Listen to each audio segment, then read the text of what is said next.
cultural producer, artist, activist, who came together to think about research intervention in the field of post-capitalism, with a specific regional focus on Southern Europe, the Mediterranean, and the South. And in a way, the pandemic has really accelerated the kind of conditions for post-capitalism. And so the School of Mutation came out from that understanding of a fundamental change that we are experiencing, especially related to already existing inequalities within our capitalist system. So particularly the kind of sector that provides care, education, health have been completely,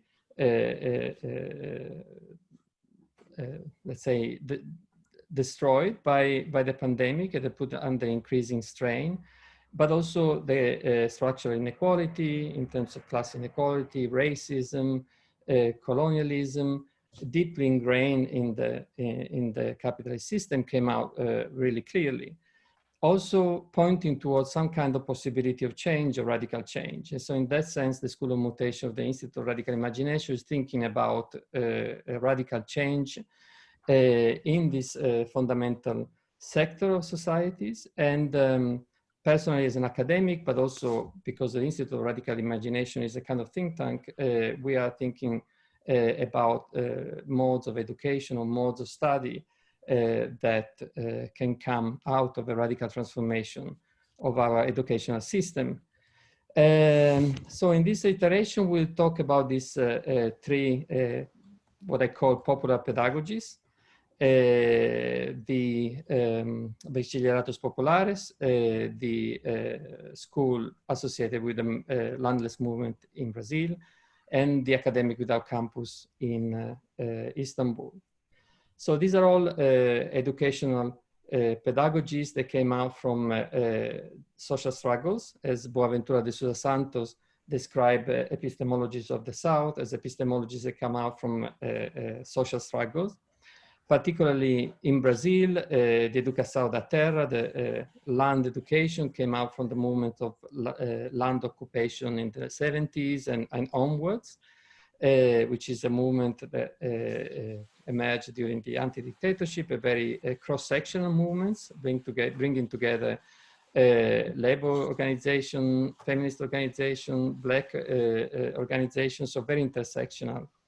And likewise, the Bachilleratos Populares came out in the 2000s in the moment of struggles against neoliberalism and against very much intersectionalist in its relationship with feminist organization, with piqueteros, the recovery factories. And in Turkey, the Academic No Campus, but in general, the Association of Academics for Peace also came out for a moment from a moment of struggle against the state, the authoritarian state, and also associated processes of privatization of universities. So the aim of this panel is first to try to generate intercultural translations between these different epistemologies and to imagine the unity in difference, what they all sort of carry across in terms of anti-monumental and non-extractivist methodologies and epistemologies of the South, but also to think of how these radical pedagogies can be invoked to liberate the Eurocentric, capitalist, and patriarchal imaginary associated with our Western educational institutions. So I'm gonna start, we will have a 4 presentation. Annalea Blaustein from the University of Buenos Aires and CONICET will start. Then Alessandro Mariano from the Landless Movements will follow. And Rebecca Tarlau from Pennsylvania State University will give the 3rd presentation. And Tulak Sualp from Academics with No Campus will end.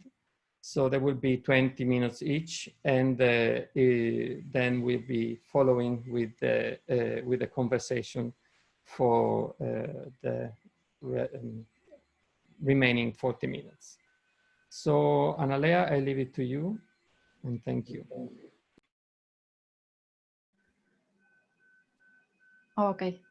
Thank you very much. I apologize for my English and if I'm a little bit slow. Well, I am going to speak on behalf of HEMCEP, a group of studies on social movements and popular education.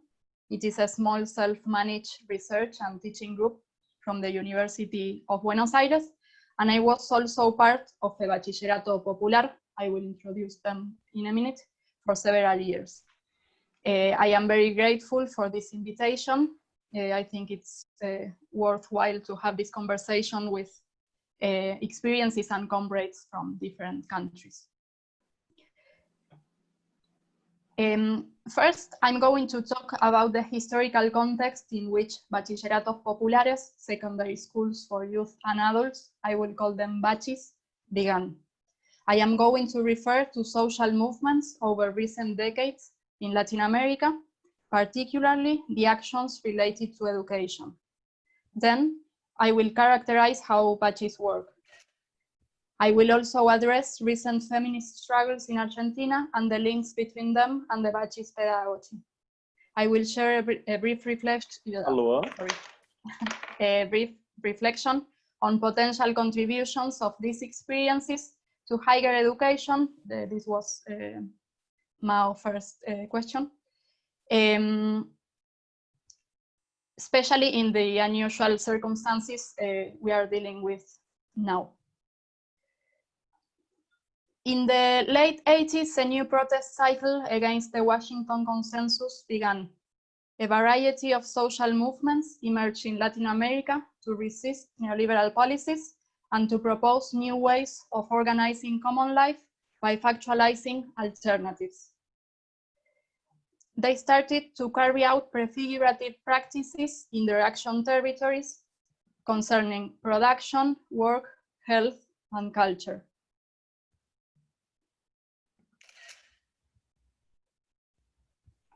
Since the mid-90s, many of these social movements and organizations took education in their own hands and started different types of pedagogical practices.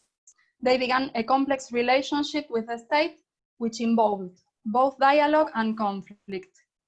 Some prominent references were Zapatista Rebel Autonomous Education System of National Liberation in Chiapas, Mexico, the Amauta-Iguasi Indigenous University in Ecuador, the rural schools in Brazilian landless movement, which Rebecca and Alessandro will talk about, and the agroecological school in peasant movement of Santiago del Estero in Argentina. Neoliberal policies in Argentina included the privatization of public services, financial deregulation and free trade, as well as increased labor market flexibility. As a result, we had to face a deep economic recession and a high level of unemployment. This led to more social inequality and different forms of exclusion.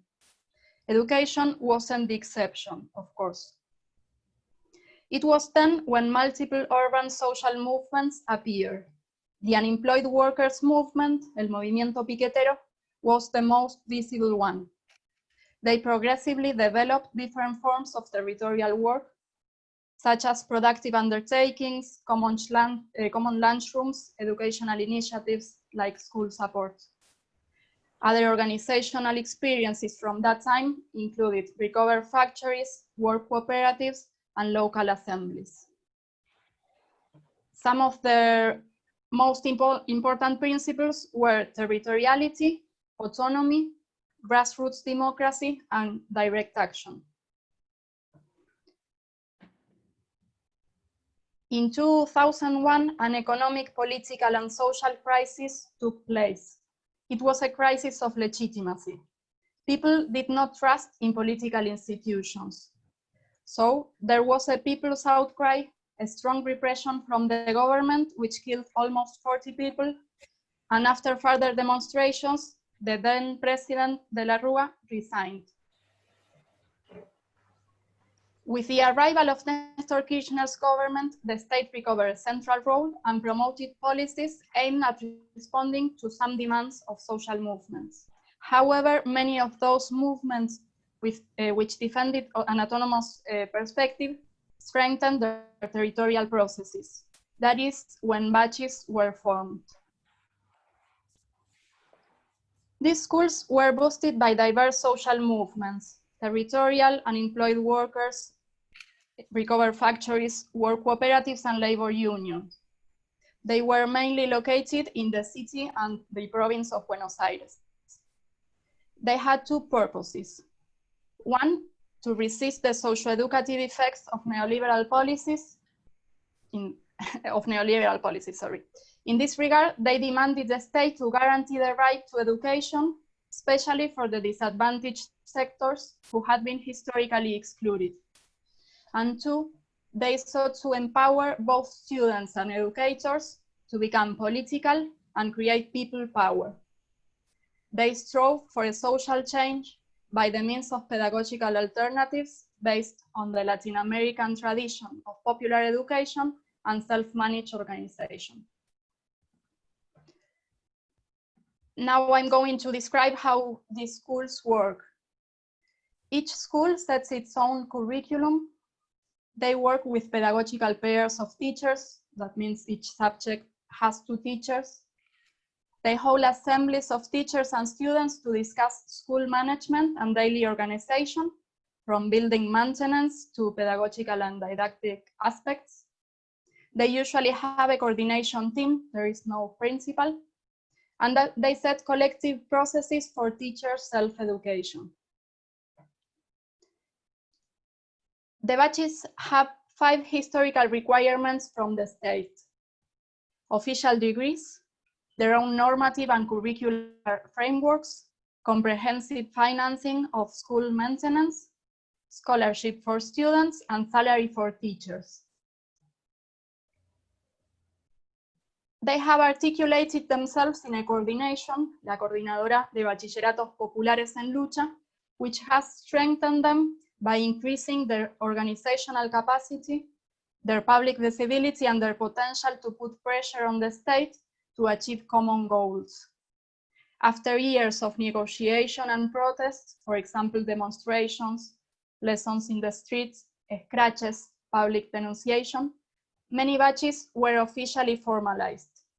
First, within private management, and then in state management through an agreement with the organizations. Nevertheless, there were disagreements among the members of these coordinations, and 2 main breakdowns took place, focused on certain political definitions. The first one, with regard to the degree of autonomy between its members and the national government. The second one, concerning acceptance of salaries. By 2006, the state began to take an active role in youth and adult education and developed specific educational policies. One of the most prominent ones is the Plan Fines, a multi-sector and flexible program offered by the state for the completion of studies, which operates in locations provided by civil society organizations. This had a negative impact on batches' actions because at that moment, the government refused to formalize pre-existing schools. The only chance they offered was to legally recognize them through this precarious program. Some organizations ended up accepting this proposal. Since then, there has been advances and setbacks. Only in a few cases, the formalization was achieved via social management, a variant incorporated into the National Education Law from 2006, but it was at the expense of the teachers' labor rights. Today, many batches have not been recognized yet by the state as official schools. For this reason, they issue degrees via other batches. According to the first national survey of Bachilleratos Populares in 2015, there are currently around 100 batches in Argentina, most of them located in the metropolitan area of Buenos Aires. On the other hand, in recent years, feminist struggles in the country have acquired strong impetus and relevance and have gone far beyond institutional limits. I will mention some of its best known expressions. The collective Ni Una Menos, Not One Less, is the feminist movement founded in Argentina in 2015 with the aim of fighting violence against women. This initiative has spread worldwide. In 2018, the National Campaign for the Right to Free, Safe, and Legal Abortion managed, for the first time ever, to make a bill allowing the voluntary termination of pregnancy to be debated by Congress. It was approved by the Chamber of Deputies, but rejected by the senators, despite a march with more than 1 million people supporting the legalization. Since 2012, Socorristas en Red, first responders, brought together different organizations that offer information and support for those women who decide to have an abortion. The National Women's Meeting, today Plurinational Meeting of Women and Dissidencies, has been held every year since 1986. These movements have become massive at the national level and have gained a remarkable international presence. In 2017, the first Women's International Strike on March the 8th redefined the strike as a common tool for women cross-sectionally and internationally.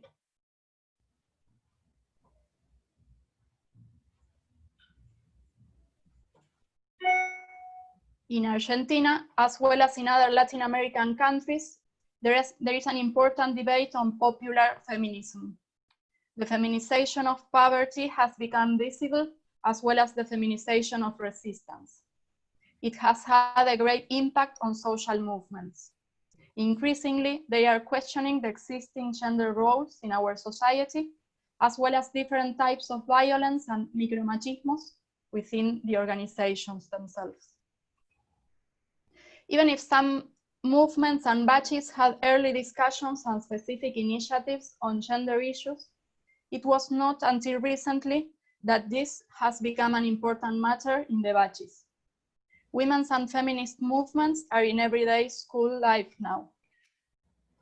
Most of the batches include comprehensive sex education as part of their curricula in accordance with the national law from 2006.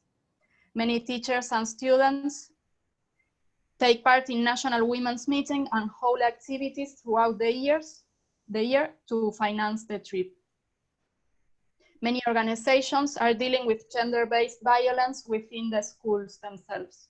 For these reasons, they are developing specific strategies and protocols. One of the demands of social movements is for adequate state funding to support victims of gender-related violence and also for prevention. Now, how could such radical pedagogy inspire change in the higher education system? I will share just some ideas. Getting involved in a bachi as an educator usually requires us to unlearn our previous educational studies.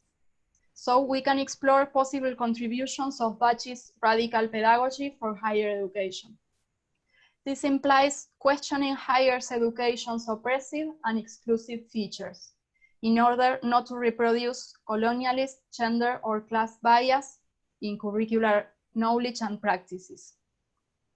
I can add that some organizations which have run batches already have created their own tertiary education studies, such as teacher training. They try to work under a similar logic to the batches. The batches show potential in terms of self-government of pedagogical processes, including administrative, organizational, and teacher education aspects. The unusual situation we are facing at this moment gives us the opportunity to rethink the link between educational curricula and relevant social needs. On this matter, we have to reclaim the role of critical pedagogies engaged with popular sectors. That is, to consider higher education not only as an individual matter, but also at the service of social needs.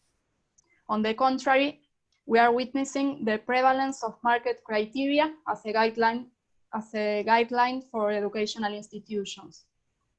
In Latin America, we have a background of university commitment to social needs. During the 60s and the 70s, there were interesting experiences of participative action research and university extension, better understood as co-production of knowledge or popular science. They intend to promote research with the community's active participation. The current pandemic highlights the pre-existing limits of global capitalism at every level. In Argentina, like in other Latin American countries, we were already dealing with a phenomenal economic and social crisis due to regressive policies held by governments which hugely increased the external debt. The lockdown has deepened social inequalities, including the digital gap. The move to virtual education forced by the pandemic has overburdened teachers and educators who do not have appropriate tools to fill in the gaps. Youth and adult education has historically occupied a marginal place within the educational system. For this reason, this exceptional plan of pedagogical continuity has a strong impact on it. Unlike other institutions, youth and adult schools do not receive the provision of food aid from the state. Besides, most of the students do not have technological devices. They normally share them with other members of the family, nor connectivity. Again, women are more seriously affected by this situation. First, gender and domestic violence has grown. Moreover, women are also in charge of housework and looking after children and other relatives, so they do not have time or space to do schoolwork. This pandemic intensifies an already prior emergency situation, and we are faced with a dispute around the politics of care. Self-government from the grassroots, or social control and repression from above. In this regard, security forces have been responsible for enforcing the lockdown, and as usual, they have been harassing popular sectors and even killing people. On the other hand, community networks sustained by social movements and organizations have played a central role in protecting the people from slums and poor neighborhoods. They work to provide food and to build appropriate sanitary protocols for that specific reality. Unfortunately, several members died recently because they were infected with coronavirus. That happened after they put forward claims about the lack of safe water and urgent need of response from the state. They continue to fight to make caregiving tasks to be recognized as essential work. Therefore, higher education institutions should set up a dialogue with popular movements in order to learn from them. Only thus, they will be able to make available the tools and knowledge suitable for strengthening and qualifying their territorial work. That's it. Thank you very much. Thank you, Anna. That was really inspiring. Thank you. And I have been trying to translate for Alessandro. He will be next, and Rebecca will translate Alessandro's intervention now. Alessandro, a você. Bom dia a todos e todas. Good morning, everyone. Primeiro agradecer, né, esse importante espaço, né, desse encontro virtual, da gente poder compartilhar, né, nossas, eu acho que mais que experiências educativas, é nossa esperança nesses tempos difíceis. So I want to, first of all, thank you for organizing this really important virtual conference. I think more than sharing about our educational experiences, we're sharing here about our inspirations for the world. Nós aqui no sul do mundo, né, com a companheira Ana, eu creio que nós estamos sentindo, né, sentindo que é o Covid-19, mas também a gente sente o que é esse capitalismo, né, em crise hoje, né?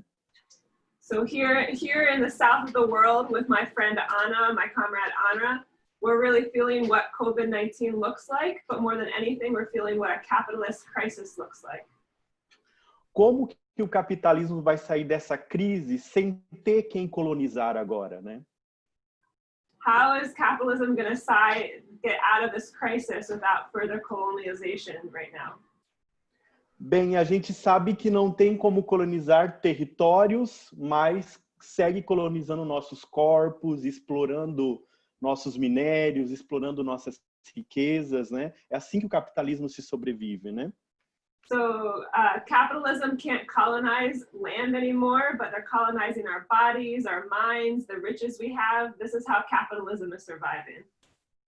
E aí que eu acho que para nós que pensamos a educação, cabe pensar como posicionar a educação na resistência a esse movimento do capital. So for those of us who are thinking about education, we have to position ourselves and think about education as a form of resistance to capital. Porque o capitalismo ele é global, mas nós também, a nossa luta, a organização dos trabalhadores também tem que se posicionar globalmente hoje, né? Because capitalism is global, but us, the workers of the world, we also have to think globally today. Bem, falando um pouco de mim, né? Porque é isso, a gente está envolvido, né, nessa conjuntura. Eu sou do MST, né? Sou do movimento campesino, sou filho de camponês, né? Que lutei com meus pais pela terra, né? Eles seguem no assentamento, mas eu sigo na militância do movimento, do MST, na educação. So to talk a little bit about myself, because we're part of the struggle, I am part of the MST, the Landless Workers Movement, the peasant movement. I'm a son of peasants. My parents fought for land, and actually I fought for land with them. And my parents continue to live in an agrarian reform settlement, and I'm part of the national movement. Minha experiência, ou seja, minha atuação no MST sempre foi na educação, né? Nas escolas de acampamentos, nos latifúndios, né? Nas ocupações de terra. So my experience with the MST, my militancy has always been within the education sector, and my experience started off with the schools within the occupied encampments, which were in the middle of these big latifundios, like big plantations. O Brasil ele é marcado por uma estrutura fundiária extremamente concentrada, que é fruto da colonização portuguesa. So Brazil is marked from a very high degree of land concentration that's a product of the Portuguese colonialism. 1% dos proprietários dominam mais de 50% das propriedades, ou seja, são donos de mais de 50% das propriedades de terras, né? 1% of the population owns more than 50% of the land, or in other words, they're owners of 50% of the land in our country. E nós somos um país marcado, então, pelo latifúndio, mas também por 300 anos de escravidão, que foi o último país a abolir, né, a escravidão recentemente, né, nós tivemos 300 anos de escravidão, foi quase que 1888 que foi a abolição, né? So we're a country that's marked by this history of land concentration of big landowners, and we're also marked by a history of slavery and enslavement. We had 300 years of slavery. We were the last country in Latin America to end slavery, which only happened in 1888. Então, a nossa marca, a marca da estrutura econômica, social, política, ela é fundada no latifúndio, na escravidão, no massacre de indígenas. So our structural history, our economic, political, structural history is marked by this history of land concentration, this history of slavery, this history of genocide of indigenous people. E o MST, ele é um movimento dos sem terra, dos camponeses, que é fruto desse processo econômico, de não ter o direito à terra. And the MST is a landless movement. It's a movement of landless people and peasant people that are a product of this history, of this landlessness. Ele herda essas lutas camponesas, indígenas e quilombolas, né, e se constitui em 1984. So the MST is a product of these previous struggles, of these indigenous struggles, of these quilombolo, which are runaway slave community struggles. And the MST was founded in 1984. E ele, ao fazer, desde o início do movimento, das ocupações de terra, ao fazer a ocupação da terra, foi fazendo a luta pelo direito à educação. And ever since they started to occupy land, their struggle started with this occupation of land. But ever since they started, they've been also struggling for education. Porque no período que o MST surge, a maioria dos sujeitos do campo sem terra, né, tinha uma população imensa de analfabetos, sem direito à educação. Because when the MST arose, the majority of landless people were illiterate. There was a huge degree of illiteracy because of the lack of access to education. E ao fazer a luta pelo direito à educação, né, vai aprendendo que no espaço, no seu espaço, no território, né, quando ia construindo as comunidades, né, ali mesmo dentro dos latifúndios, poderiam ter erguer escola. E foi erguendo escolas sem o reconhecimento do poder público num primeiro momento. So to think about education meant that when you construct these territories, when you build these communities on the land that you're occupied, you can set up schools, and you can set up schools and education that aren't in the very initial period even recognized by public power, by the state. E ao fazer essas escolas, levantar essas escolas de lona preta, embaixo de árvores, em barracões das antigas fazendas, né, que abrigavam cavalos, porcos, né, faz desse espaço escolas. So to create these schools, you have to create them under black plastic, which are what they create these, they call lona preta, that's what they create the tents which they occupy with. So you create schools within these black plastic tents, under trees, in the locations where pigs used to be raised in these old plantations. E ao construir essas escolas, vai se interrogando por que nossas escolas não podem refletir ou educar igual a nossa luta educa, né? Com organização coletiva, com solidariedade, né? Com outras relações humanas e sociais. And as you construct these schools, you begin to think, like, why can't our education system actually reflect what our struggle is about, which has to do with collectivity, which has to do with solidarity, which has to do with creating new forms of human relations. E aí foi buscando referências na educação popular, que é muito forte aqui na América Latina, né, nas teorias de Paulo Freire. So we went looking for references, and so one of our references was popular education, which is very strong in Latin America, especially Paulo Freire. E Paulo Freire vai buscar na pedagogia do oprimido que os próprios oprimidos podem ou devem ter a sua pedagogia, que é a pedagogia de libertação, de libertar-se da dominação. And with Paulo Freire, we think about the pedagogy of the oppressed, which is the oppressed people's their right to have their own pedagogy, to have their own form of education, which allows them to be liberated from domination. E uma das referências principais é o tema gerador, que vai buscar nessa ideia de que a gente pode ter, na realidade, nas contradições dela, elementos para pensar o processo de alfabetização, mas também de apropriação de conhecimentos. And so one of the references there is going to be the idea of thematic, of generative themes. And the idea of generative themes is that you can take from reality different ideas that are contradictory, that allow you to promote literacy, but also allow you to appropriate an understanding of the social reality you live in. Como o MST ele nasce com os 3 objetivos, luta pela terra, reforma agrária e socialismo, the MST was born with 3 struggles. That's the struggle for land, the struggle for agrarian reform, and socialism.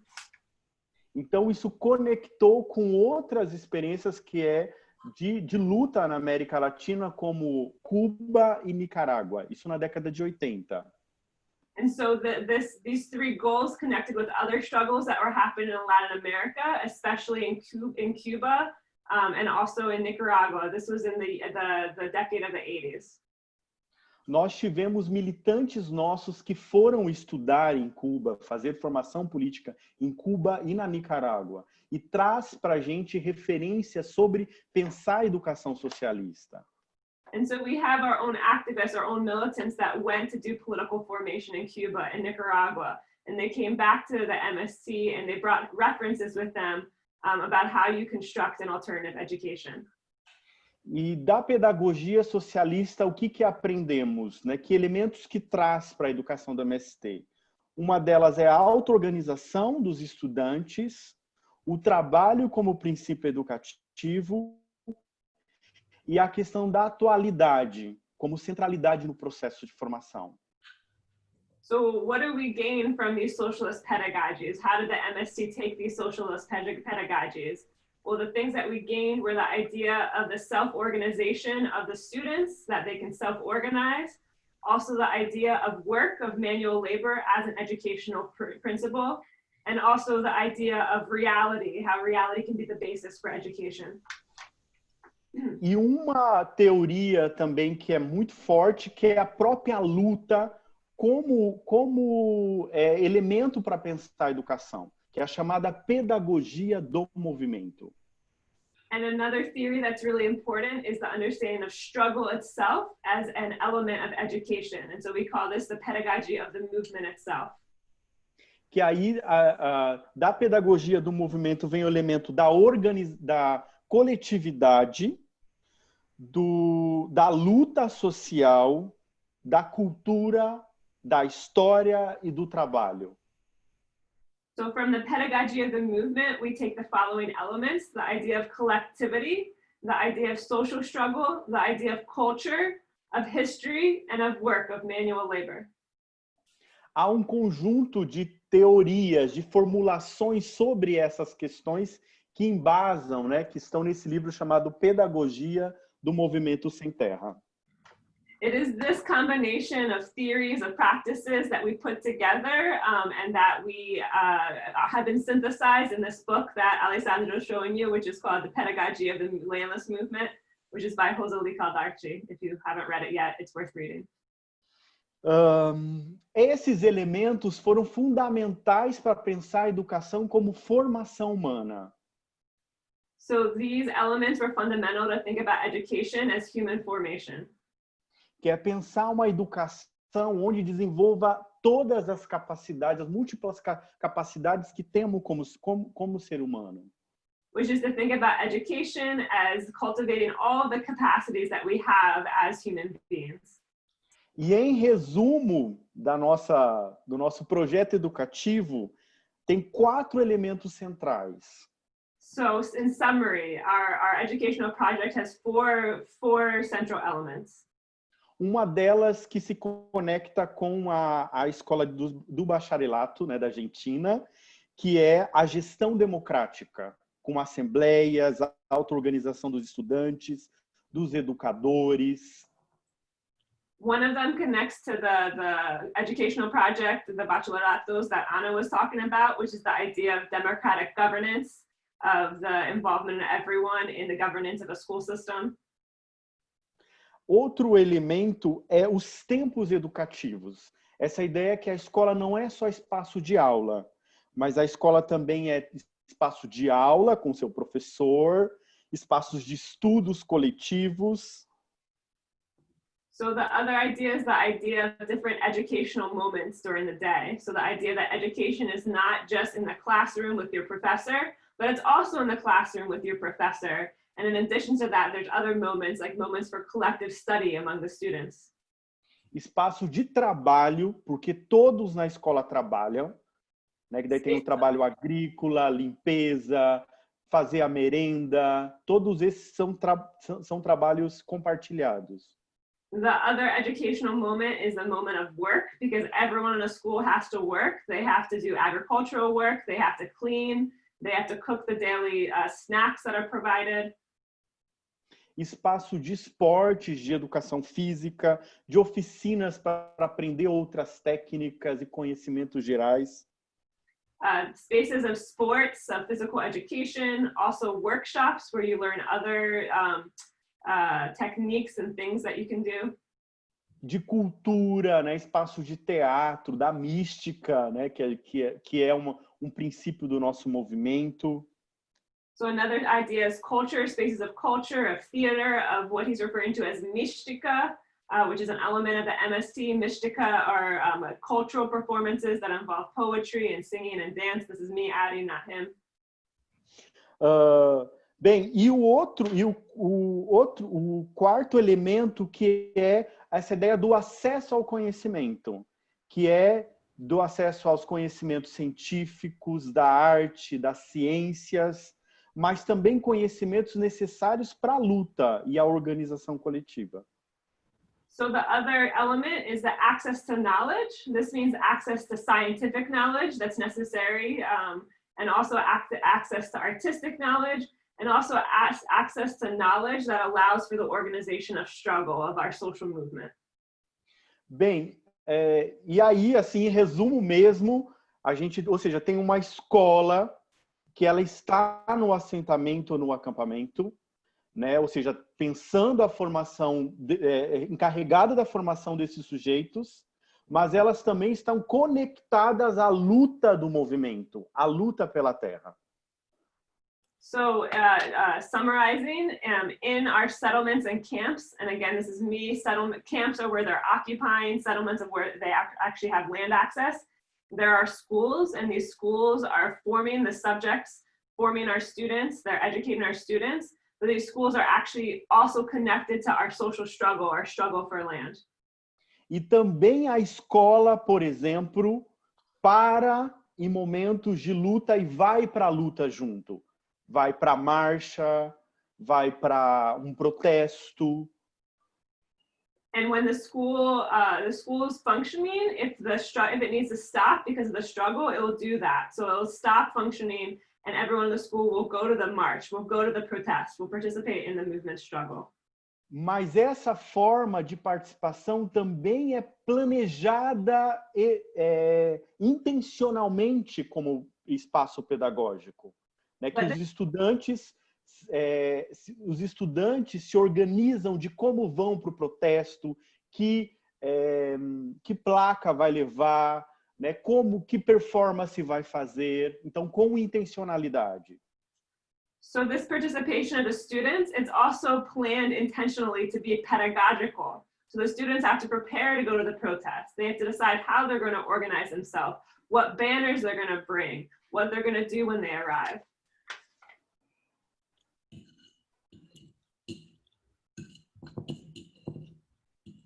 É isso? Oi, então, estão me escutando, Rebeca? Sim, vai lá. Sim. Vai lá, estamos escutando. Oi, está me ouvindo? Travou? Sim, sim. Não, estamos escutando. Estamos escutando. Ali. Não sei o que. Oi, oi. Oi, oi. Ok. Desculpa, travou aqui a internet.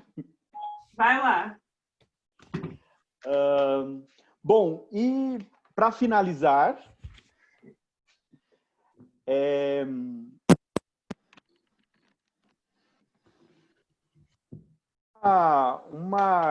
um traço forte dessa nossa experiência, por exemplo, eu estudei numa escola do MST.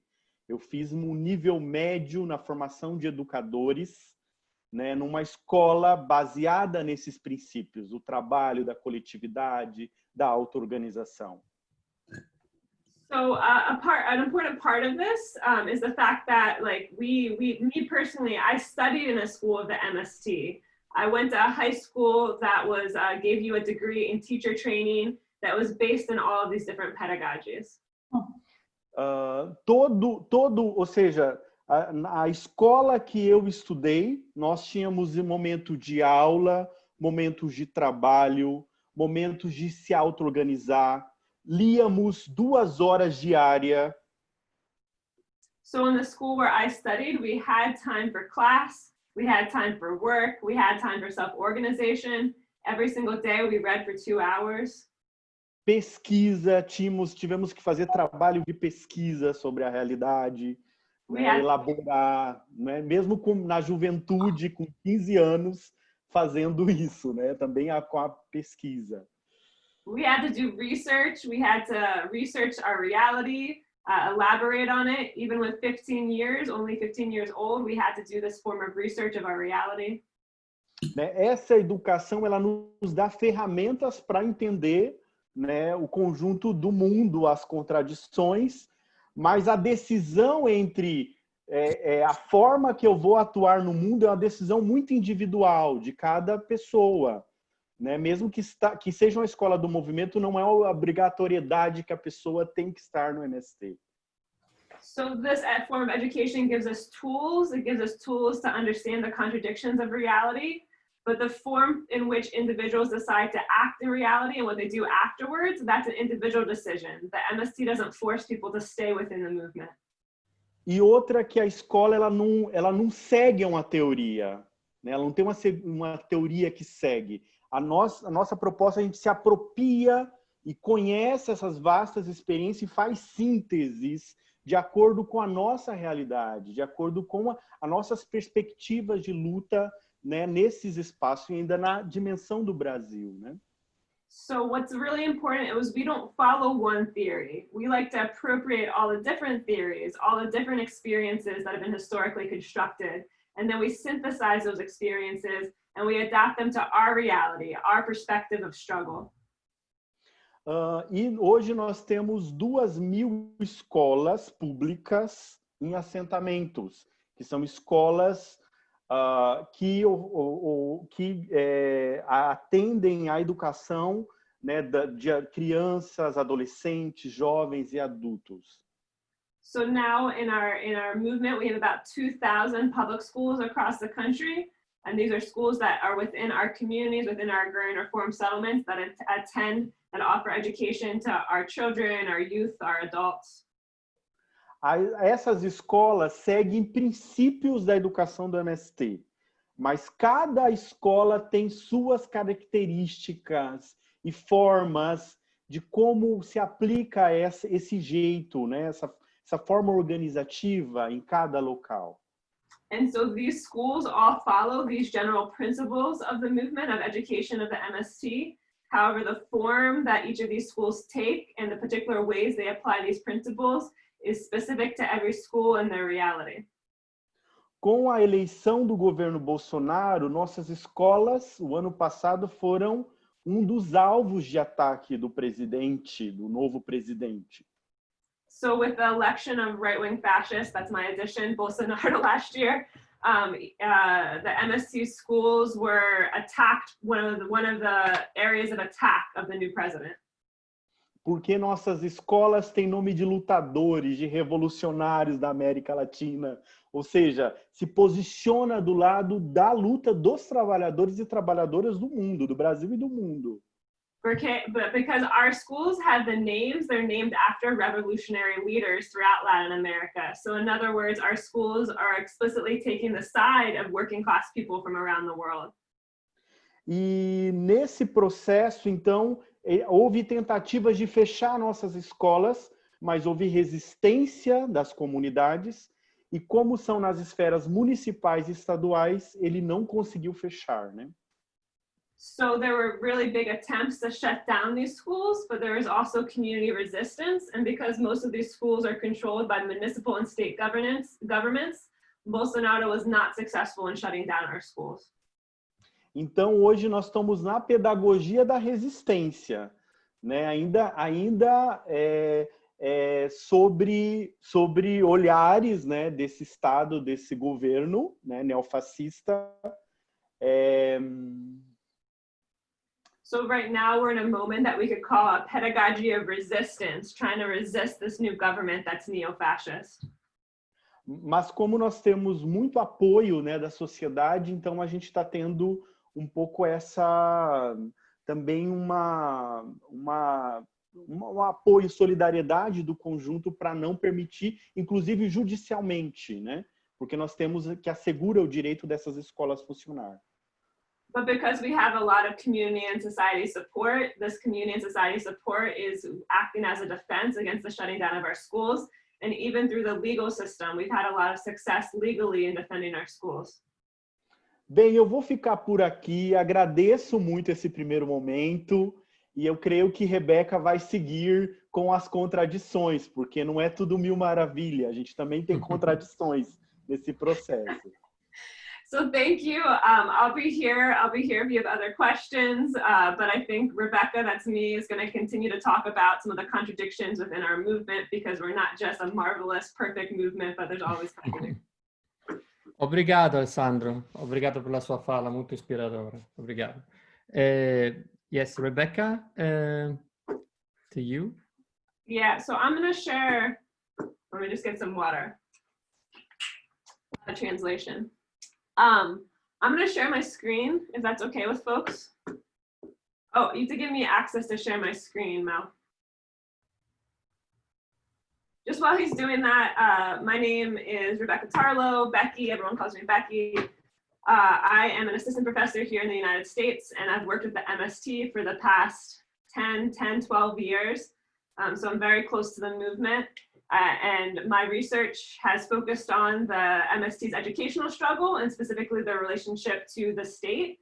And so that's what I'm going to focus on today, is sort of how is it that the Brazilian state has allowed the MST to co-govern these radical educational experiments. And I'm going to focus on higher education, because I know that Mao specifically was interested in higher education.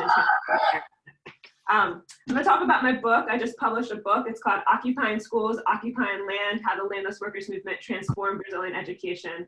And this book tells basically the whole story of 35 years of how the MST transformed public schools from kindergarten and preschool to higher education throughout Brazil. Do I have access yet to share my screen? Oh, share screen. Okay, here we go. So is someone else sharing their screen right now? I think you have to stop sharing your screen. Mal? Yeah. I think you have to stop sharing your screen. To start? Oh, stop, yeah. Yeah. And you have to give permission to... Yeah, I think I have permission now. Okay. Yes. Can you all, what do you all see right now? We see your slide. Occupying schools, occupying land? Okay. Okay, great. So again, I'm going to talk just a little bit about the book. I'm happy to talk more personally about how I became interested in the struggle, but just I'll say that I was very inspired by Paulo Freire. I come from a family of labor organizers and labor activists in the United States. Yes, we do have a labor movement. Yes, we do have a left movement in the United States. It's small and struggling, but it exists. And so I'm the daughter of labor organizers. When I was in college, I got really inspired by feminist organizations in Brazil that were using Freirean theory to raise political consciousness in their communities. And so then I got interested in learning more about Freire and popular education, which led me to the MST. So one of the questions I had when I started my research was, how do social movements that have developed really extensive popular education projects in non-formal spheres, how do they take these educational ideas and implement them into the formal school system? And so the major question that drives my book is how can and do social movements work within, through, and outside of the state to promote their broader social and economic goals? And what is the role of public education in processes of both social reproduction and resistance? And the big framing I use, and really this is a framing that came out of my 12 years of work with the MST, is this idea of the long march through the institutions, which is an idea that Rudi Dutschke, a German activist, student activist, took from Antonio Gramsci, right? And so the idea of the long march through the institutions is that social movements engage in the long march when they enter the state, helping to carry out the daily job of public service provision, while linking those actions to a broader process of social struggle and a long-term strategy for economic and political change. So in other words, it's not just enough to build institutions outside of the state sphere, but rather social movements that engage in the long march have to enter all of the institutions that influence our daily lives and try to transform them in any way they can to adhere to the ideals of the movement.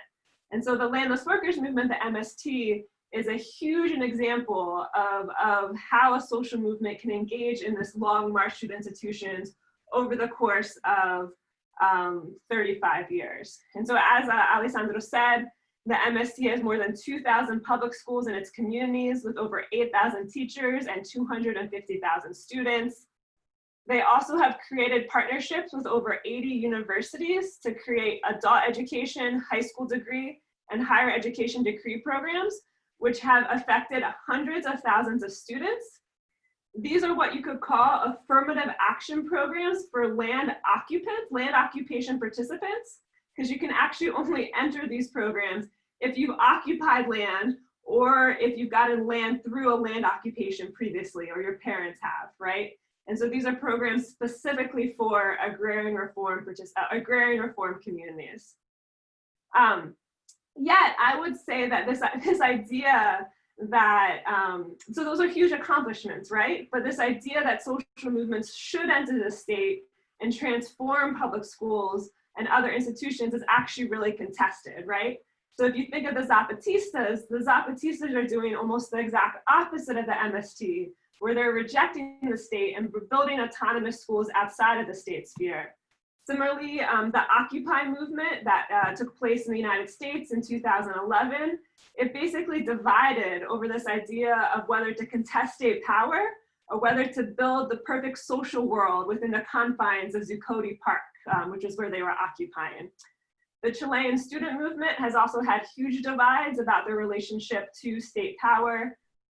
And the MST itself in Brazil is highly critiqued for the relationship with the PT, the Workers' Party, with a lot of people thinking that the MST has given up its contentious struggle and instead it's taken the crumbs of the neoliberal state from a bourgeoisie party. And so again, this is just to say that this idea that social movements should be engaged in the state is actually one of the biggest dilemmas facing 21st century movements. However, these worries about transforming the state, I don't think explain this picture. So this is a picture that I think Mao used for within this presentation. But what you see here is you see a public school, right? These are the public schools that Alessandro was describing.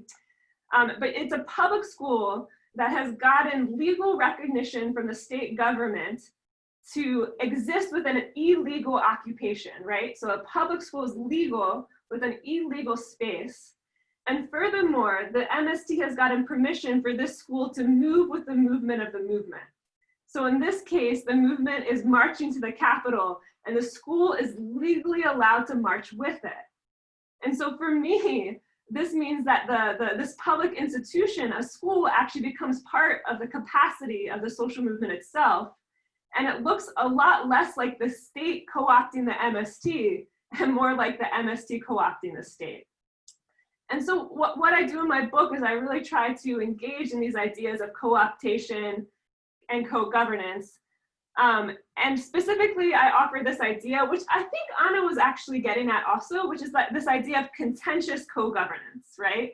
So it's when social movements engage in the provision of public services with state actors while simultaneously organizing contentious political actions and promoting practices that come into conflict with institutional norms and the interests of the state itself. So in other words, negotiation with the state is not enough, but neither is protest. You need both of these again and again and again to be able to transform the public institutions that affect our lives. Another argument I try to make in the book is that contentious co-governance is not just important to get demands met, but rather this process contributes to the internal capacity and the long-term relevance of social movements. And another argument I make is that this social movement contentious co-governance does not just exist under left-wing regimes, but rather it can happen in diverse political and economic contexts, including right-wing and conservative governments. I also make a few arguments specifically about the contentious co-governance of public education. I think that formal schools are actually strategic terrains for social movements to gain influence. First, it can help to recruit new activists, in particular youth and women, to the movement. Second, it can help working class activists obtain state-recognized degrees that enhance their power to negotiate with elite actors. And third, and most importantly, I think, occupying formal school systems can help activists prefigure in the current world the social practices that they hope to build in the future. And again, I think the bachilleratos in Argentina are another really important example of this. So what I'm going to do today is I'm just going to talk about one particular educational program that the MST helped create in the higher educational sphere. And that's the National Program for Education in Areas of Agrarian Reform, PRONERDA, which is just one chapter of my book. But I think this chapter will really highlight how social movements attempt to transform public institutions is always a constant process of contestation and negotiation with the government. So as Alessandro explained a little, by the mid-1990s, the MST already had dozens and dozens and dozens of educational experiences that ranged from literacy programs to the MST's very own high school that offered technical degrees in teacher training and also in agricultural production. This is the high school ITEJA that Alessandro actually went to. However, one of the problems in the mid-1990s is that very few MST activists actually held a college degree. And so one of the activists, Hubenusa, explained to me why it was so important for the MST to start thinking about higher education. She told me, when you're in the movement, you're an activist 24 hours a day. You're always at the disposal of the movement. It is hard to fit in the routine of formal education because you would have to stop your activism to study. Lots of people... Si querés, a lo mejor Ana ya habló, pero a lo mejor le hacen preguntas al final. Sorry, can I keep going? Yes, I think sí, vamos a hacer también una fala junta con todos. Sí, yes, you can continue and maybe we are aiming at finishing in maybe 15 minutes altogether. So yes, if you can maybe continue for another 5 minutes, that would be great. Sure. Sorry, I was timing myself for 20 minutes, but I can go quickly through this. Thank you. Sorry. Yeah. No problem. So lots of people were doing this. They were leaving the movement because we'd reached a ceiling for a level of education that activists could attain. And so the professors at universities would also not respect us. So we decided to start analyzing how we could offer higher education to our activists. And so this brought the MST to think about like how they could occupy the higher education system. And so just sort of an example of how the MST was able to do this, the late 1990s was a huge period of conflict between the MST and the state government and the national government. President Fernando Henrique Cardoso was in power, who was part of the right-leaning PSDB. And in April 17th, 1996, in the northern state of Pará, military police actually opened fire and massacred dozens and dozens of MST activists, which led, ironically, to a wave of support for the MST and international recognition for the movement because this massacre was caught on film. And so in 1997, the MST organized the March for the National March for Agrarian Reform, where thousands of activists left from 3 corners of the country and marched to the capital, arriving to Brasilia on the 1-year anniversary of the massacre with 100,000 people. So under this pressure, the president had to respond. And so within the end of his first term, he actually redistributed more land than any other president in the total history of Brazil, right? In the educational realm, the education, what Edgar Colin, who's a leader in the MST, said, education got a free ride on the tail of these national mobilizations. And so under this pressure, on April 17th, 1998, the 2-year anniversary of the massacre, President Cardoso signed into law the National Program for Education in Areas of Agrarian Reform. And this is just to say it was not a leftist government that implemented the MST's most important educational gain. Rather, it was a massacre and bloodshed that led to this educational initiative. And so just briefly, the MST then wanted to use this program to search for higher educational access.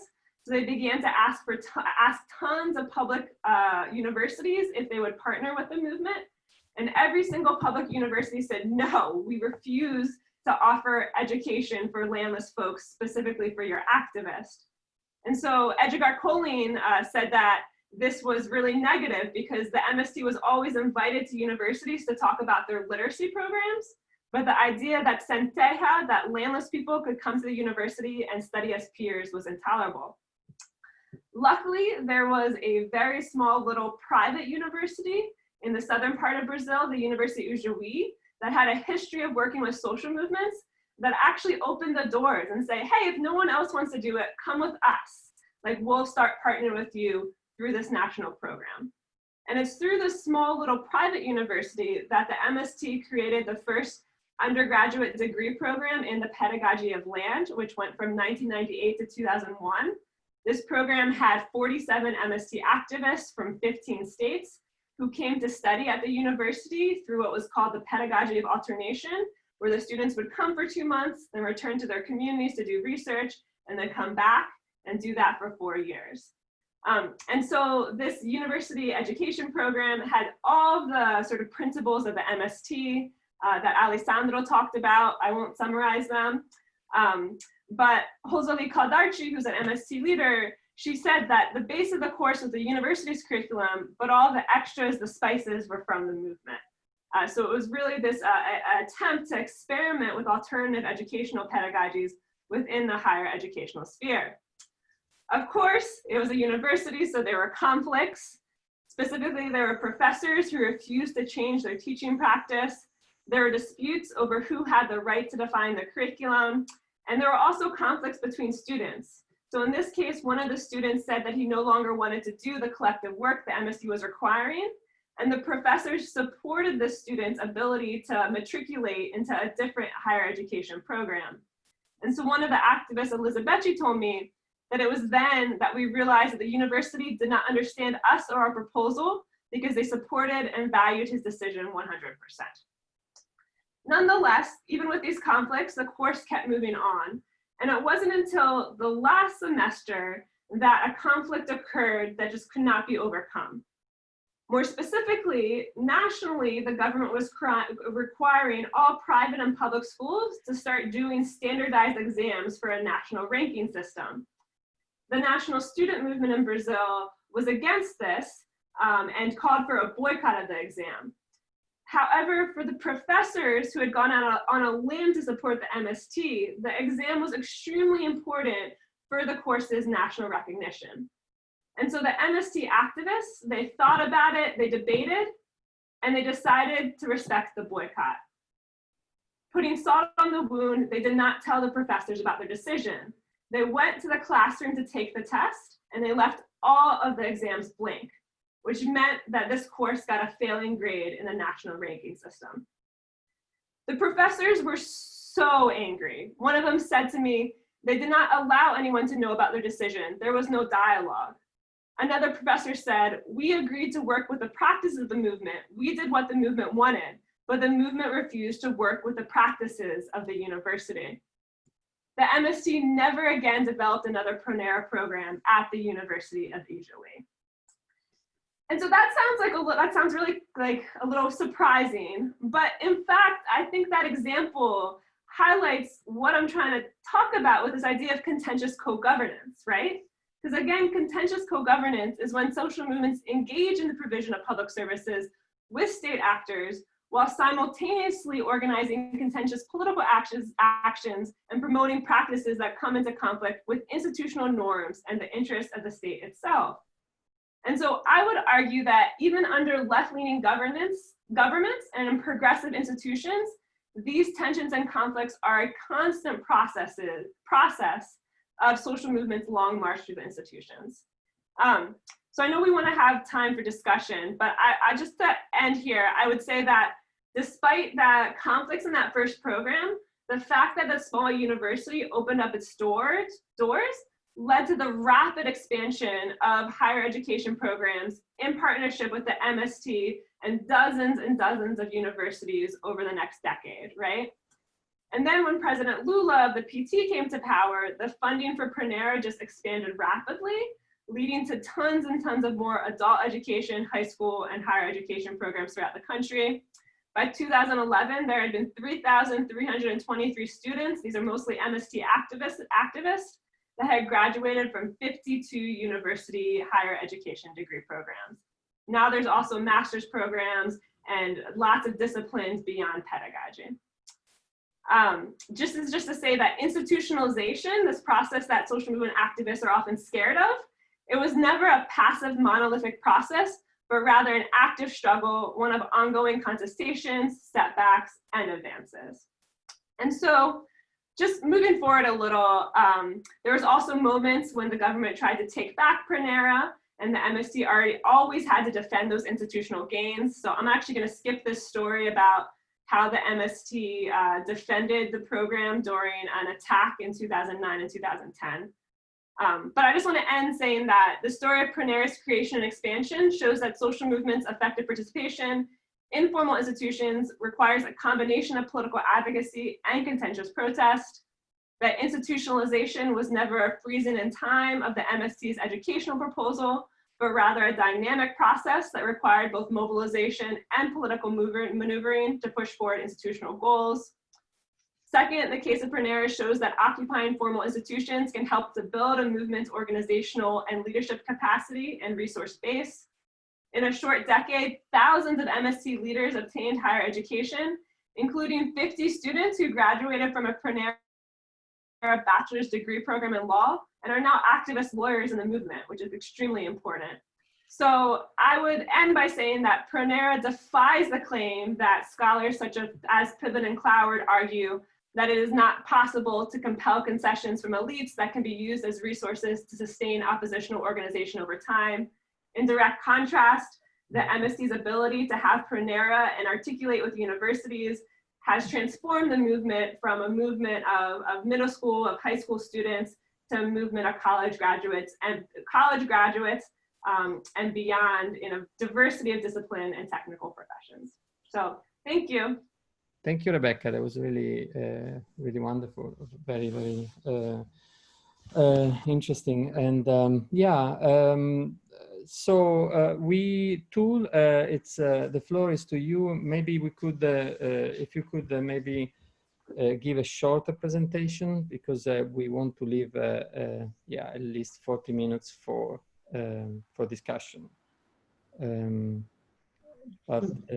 Yes, I leave it to you.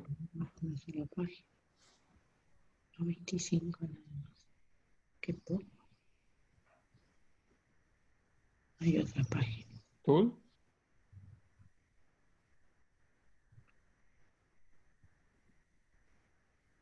Are you here too? Oh, are you talking to me? Yes, yes, I am. Okay. Sorry for it. You want a little introduction to introduce myself, or to do the whole speech? Yeah, whatever you want. You got 20 minutes. Okay. Yeah. All right then. So hello. Is it echoing? Not anymore, I think. No. Okay. Okay. I have this long name, but I'm only Tül, from Istanbul. I want to give a short, brief introduction to these all solidarity academies first. Maybe you heard about that after the peace petition we call in 2016. We just signed a petition, more than 2,000 academicians that year, and all of a sudden we became the object of how can we say, the attention from the government. Then that time, the whole picture seemed really devastating. And, we had to get together and to try to build up some sort of a organization or some sort of a structure to be together and to look forward to do something else. Because, we were really pointed out that, these academicians are threatening the, Turkey, and there are terrorists or so on. So in that year, in February, we had a sort of a big meeting in Ankara. We got together and put our, problems on the table and try to start with some urgent ones, and then among them we also talk about a little bit how the alternative ways should be in academia, in both sense, even let's say inside or outside of the academias. So meanwhile, we announced new type of courses, let's say open air, open access courses in March. Yet our friends, 4 of them, they wanted to declare what we are going to do. Just after this press conference, they were arrested. Then all of a sudden our all attention pulled to that situation, because we had to get them out of this situation. Anyway, but we start to talk about also what we can do, what we can actually develop outside the universities. But most of our energy was spent to really take our friends out of the jail, actually.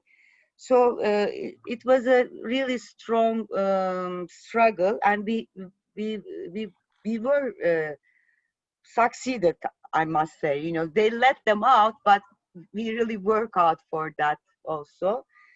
So in meantime, in Istanbul and in Eskişehir is a mid-Anatolian town, very close to Ankara.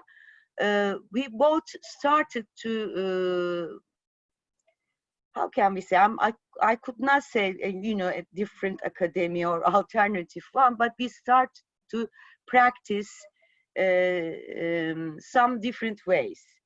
In Istanbul, it was kampüsler, which is, without a campus group, us. And in Eskişehir, they call themselves Eskişehir School. They start to give alternative lectures. And what we start to do is a little bit different than this. Anyway, I will going to explain what we are doing. The same year, in the September, but meantime, there was this, what they call coup happened. And then they start to kick out academicians from the universities in big numbers. So in Turkey, you know, our friend peace academics who were kicked out, they start together and they start to open what we call solidarity academies all over the cities. Not that much in number, but now we are around 10, 11 in different cities like Ankara, İzmir, Antalya, Eskişehir, Mersin, Kocaeli. So we start to work together. A year later, we decided that, you know, we need to some sort of a collaboration, and we need to hear about ourselves. So we in a way, we build up a sort of a coordination among us.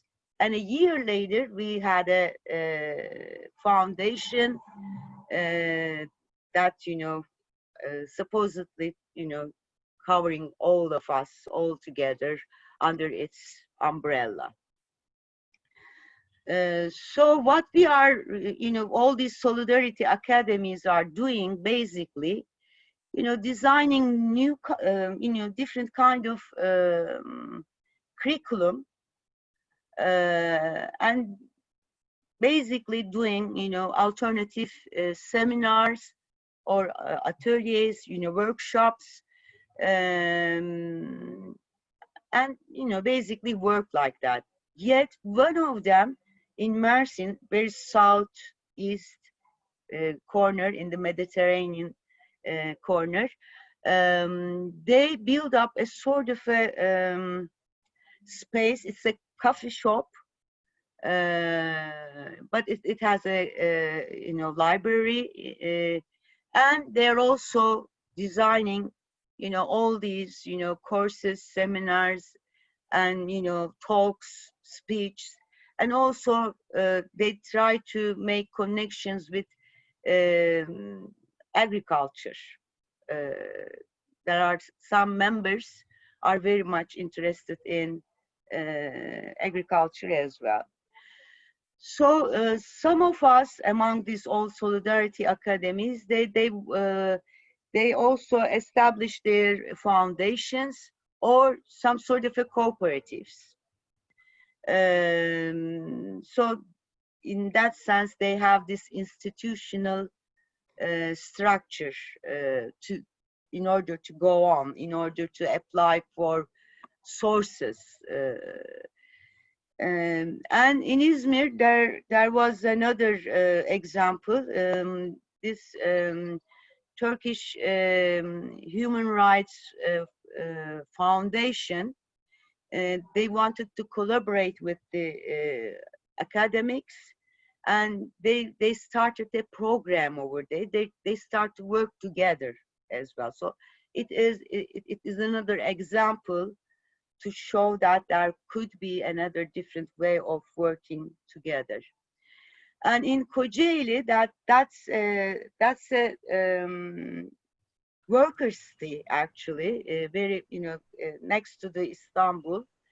Of course, according to Istanbul, it's a small town. Yet over there, there were 19 academics who were, you know, banned, kicked out. And they got together and they founded this, you know, we call KODA, Kocaeli Dayanışma Akademisi, Kocaeli Solidarity Academy.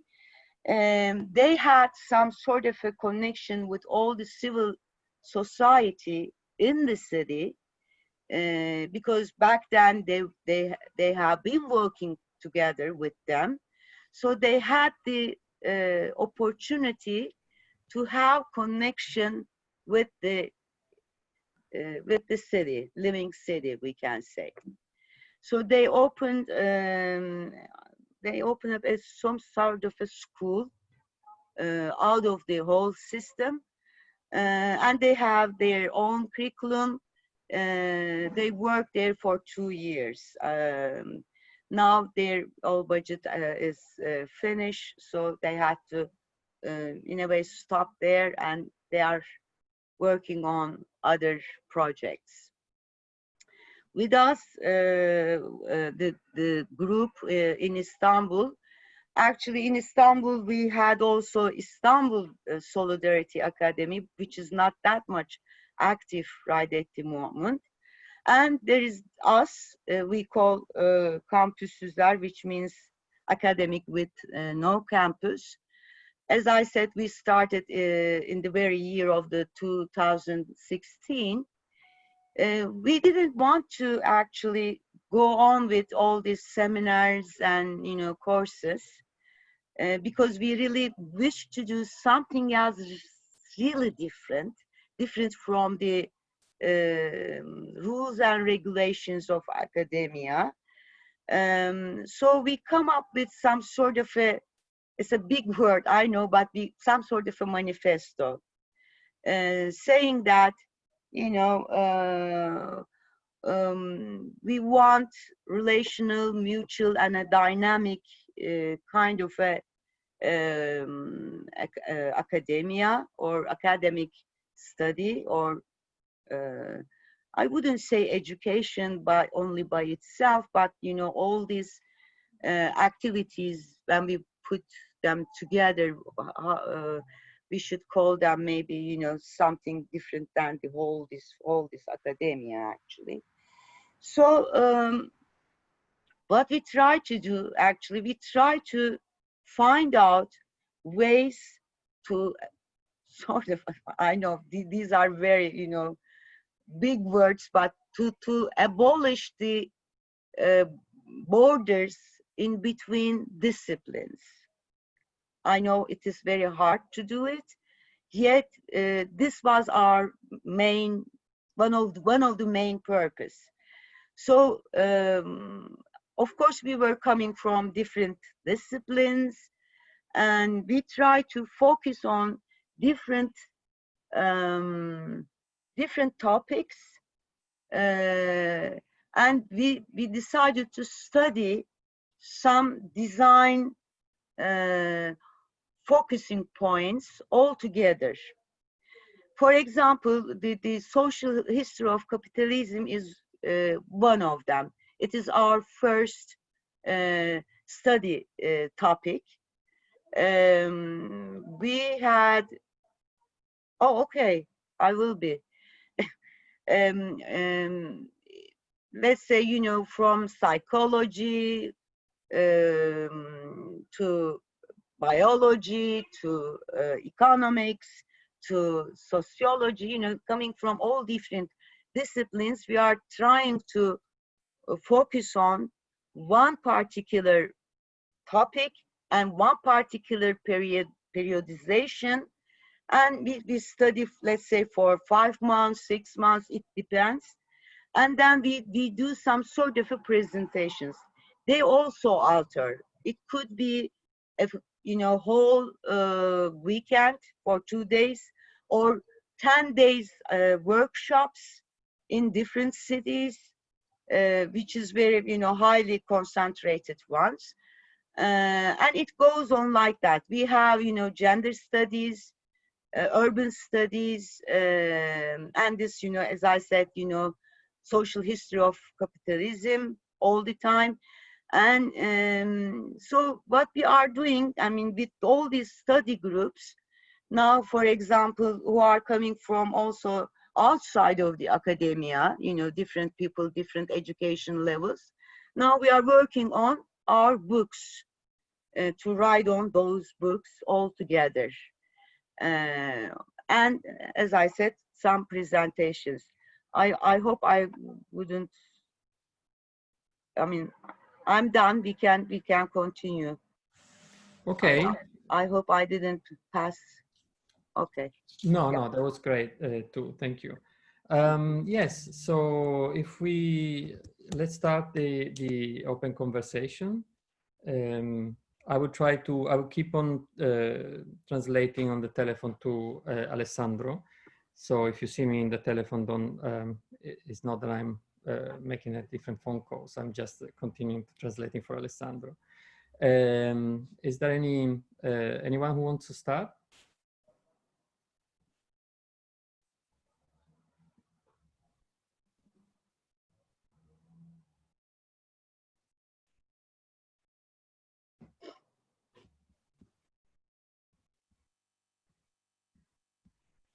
Well, I will start then. And one of the things that I wanted to ask to Analea and to Mariano, to Alessandro, and to Becky was how the landless movement and the Bachilleratos Populares came to know each other, and how these practices of popular education came to, yes, inspire each other. Which is something that it interests me in terms of this kind of continuity of practices across different histories. So, yeah.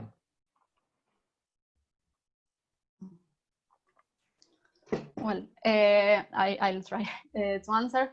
As I said before, I think the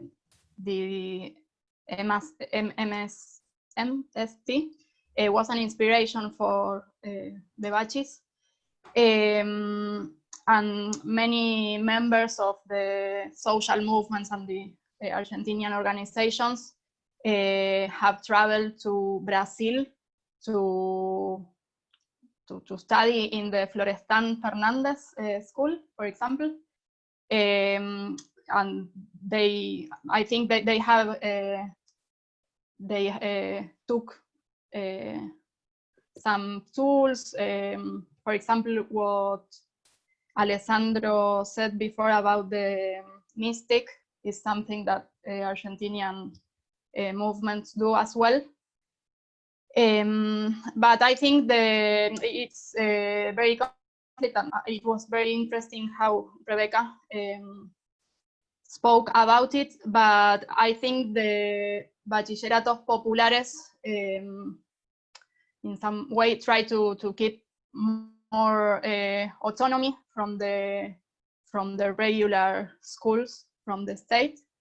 There are many contradictions and tensions as well, but the teachers of the Bachilleratos Populares are selected by the organizations and not by the state, and they try to, of course, they had to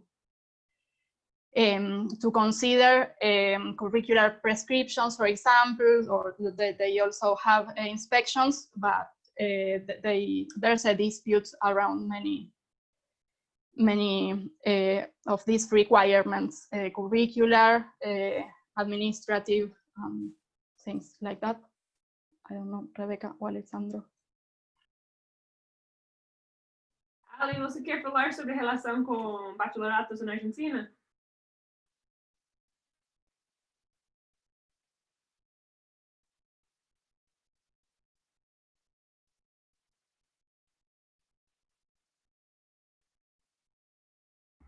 Yes, it's coming. Eu posso falar um pouquinho. Bom, eu acho que o que nos conecta muito, né, é a própria educação popular. Eu acho que é algo muito forte, né, que nós temos uma herança de resistência, né, da educação popular. E eu acho que essa é a maior conexão que nós temos. Inclusive... So what connects us is education, popular education. I think we all have this heritage, this receiving heritage of popular education that connects our experiences. Sim, nós, porque a educação popular na América Latina, ela nasce em resistência à ditadura. Inclusive, umas marcas da educação popular na América Latina.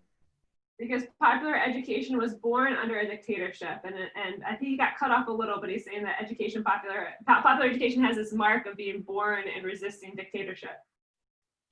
Sim, e nós, né, nós temos aprendido, trocado muitas experiências entre os movimentos. que eu acho que é em relação à luta contra a ditadura militar, né, que ainda segue, ainda persiste como algo, ou seja, a gente tem resquícios disso nas nossas histórias, no próprio Estado, né? So we've learned from different similar experiences our social movements have.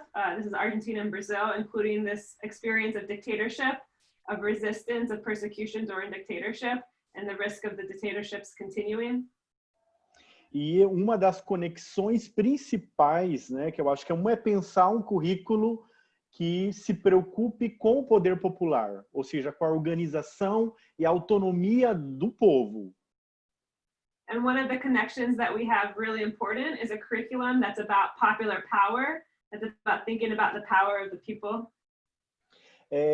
Aí, essa relação com o Estado, ela é sempre contraditória, que eu acho que isso nos cabe até a gente refletir mais e trocar mais experiência, né, Ana, em relação a isso.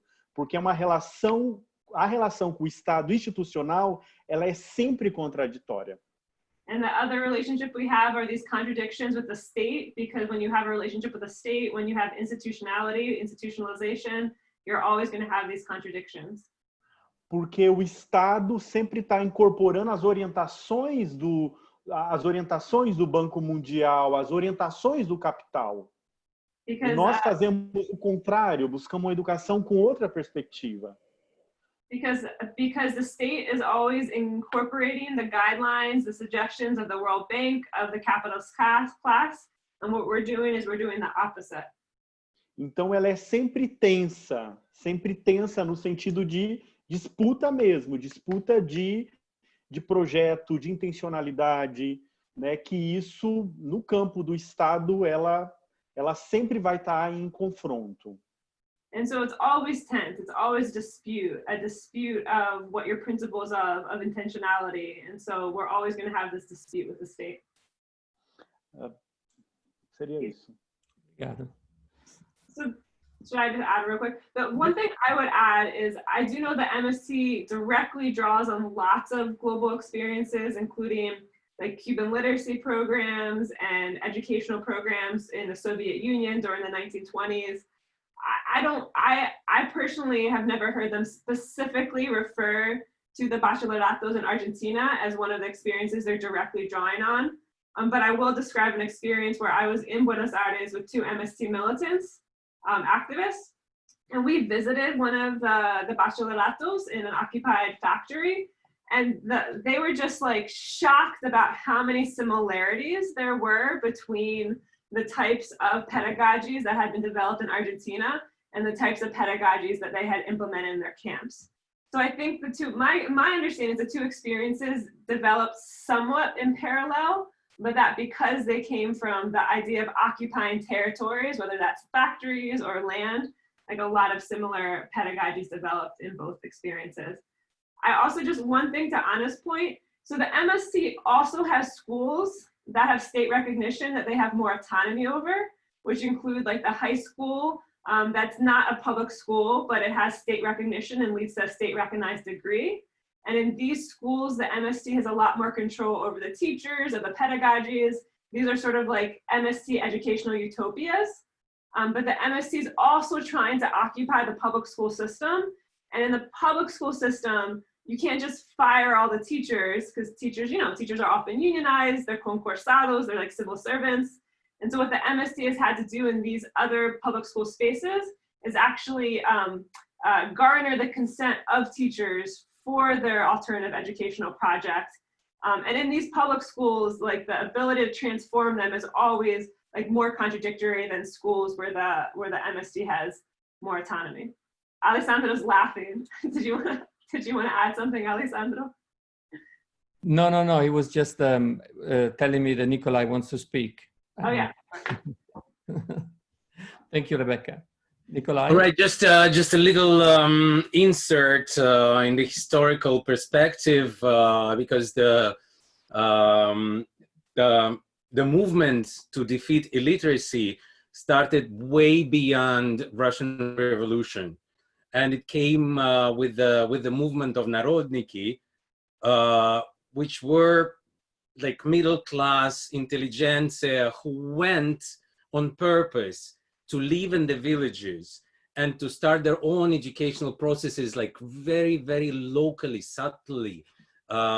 Each one or one family would go to one village and to start their own educational project being based there. So that's how it is connected also with Paulo Freire and with other kind of educational bigger movements, and to the movement of defeating illiteracy in 1920s in early Soviets. So it's just to have a little historical insert to that.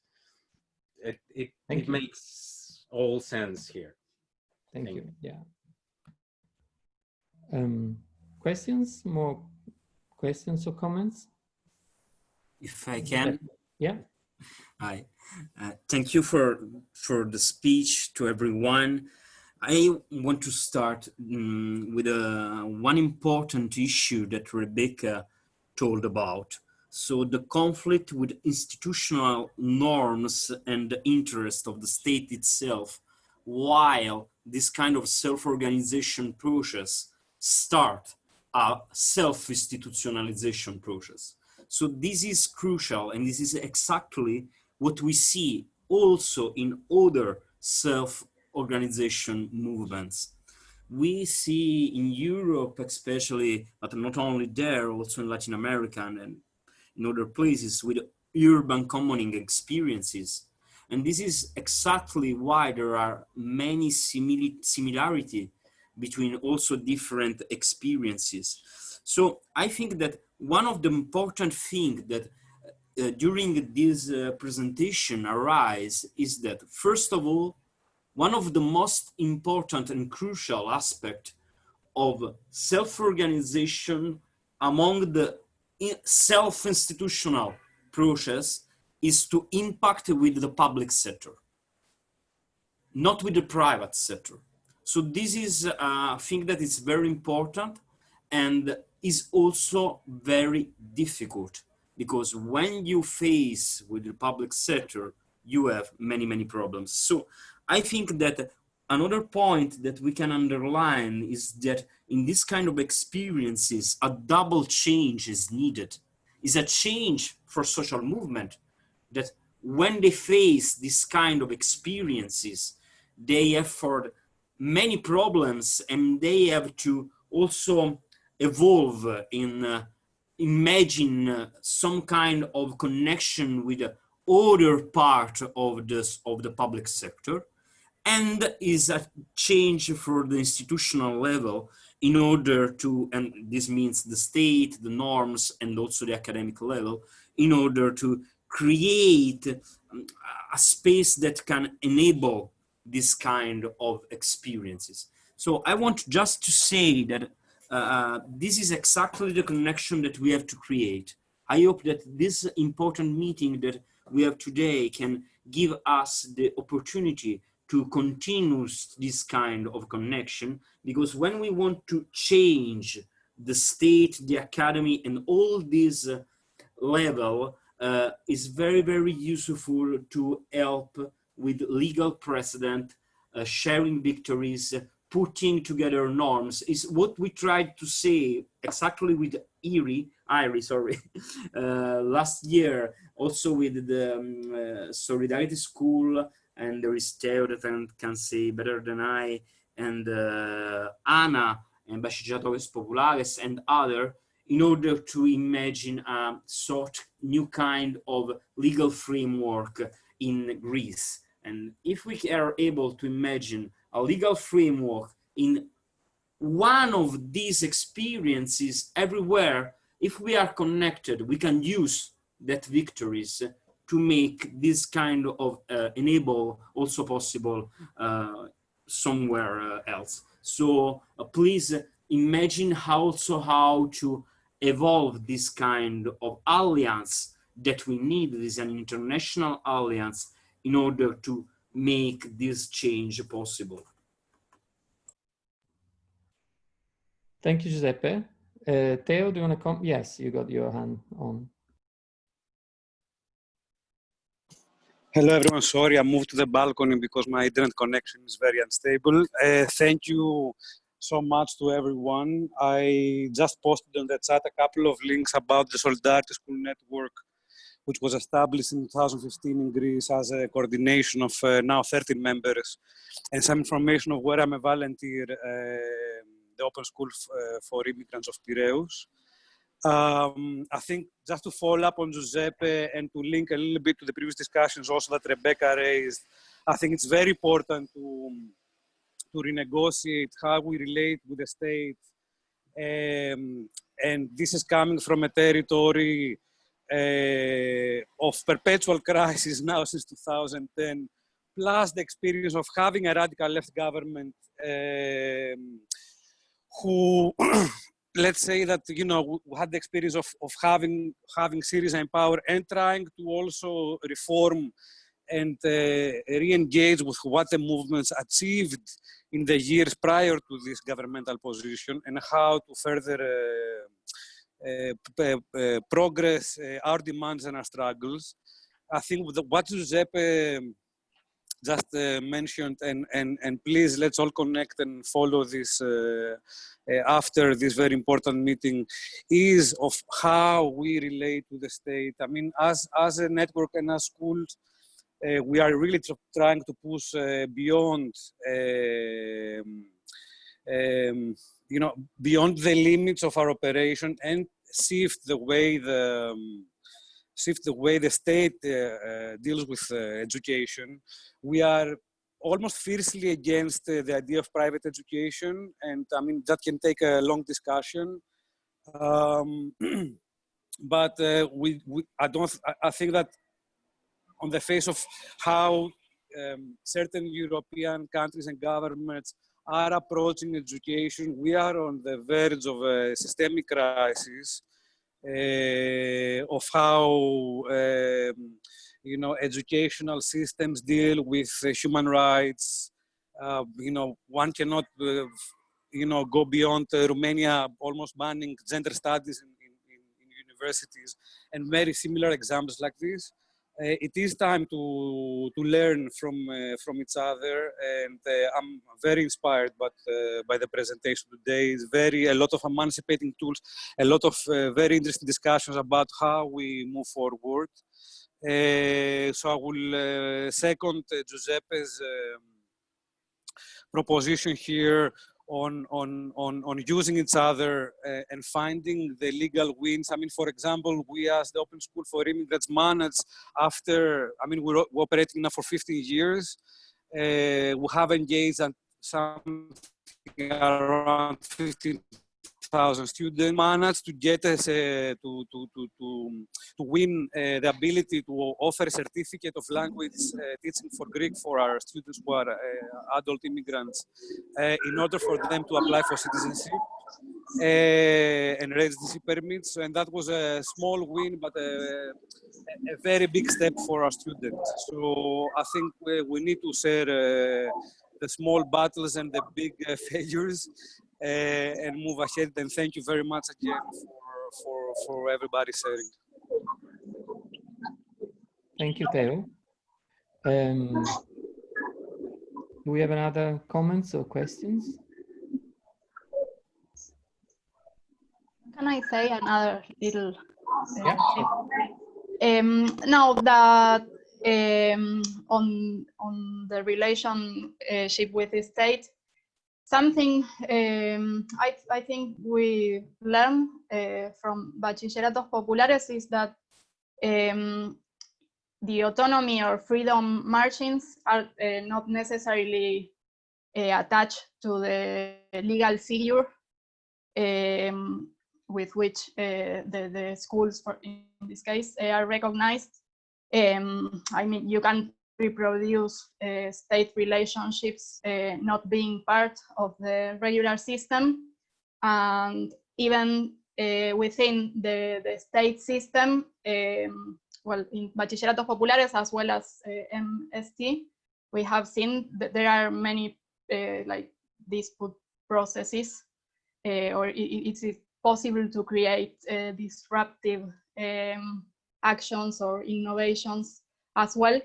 So I think it's very important to discuss and to try to create a new legal figure, but I think it's more complex than this as well. I don't know if it's very clear because my English sucks. Yes. Sorry. Thank you. I have a question for Tul, actually. Tul, just because in your case, in fact, the issue of the state is very different, and you are operating despite the state. Do you feel that this gives you some kind of freedom or some kind of added creativity, as well as being obviously definitely more dangerous? Definitely a big freedom. I mean, from the beginning, we all feel that, you know, we are liberated, we are free. This is a total freedom. Yet, of course, there are lots of obstacles because we don't have any kind of support from anywhere. So we have to build up, or we have to do everything by ourselves. And especially now for us, you know, the academics with no campus, we claim that we are trespassing the whole boundaries among the disciplines, but it is not easy. For example, our friends, I mean, most of us from social sciences, but for the friends who are coming from the natural science, they have to do a lot of things with some sort of a material on laboratories and all other stuff, you know. So they need tools and some sort of an institution in order to do something else. So there are many obstacles before us. It is not that easy, but we are trying to find out some ways, actually, you know.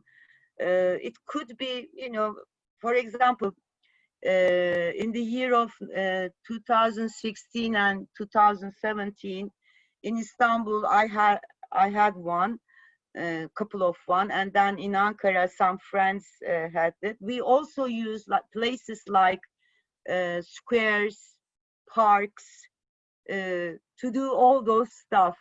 For example, in Istanbul, I had done it in very nearby in Kadıköy, which is a, you know, crowded city center. I just launched in a spot where one of our friends, not academician, but she was also, you know, kicked out from the company. So she was just resisting over there on that spot every day from the morning to the evening. So I was going there and doing those, you know, seminars on the street, on, you know, on the very street, you know, people are passing. I don't know anyone who is knowing Istanbul. It's an extremely crowded city.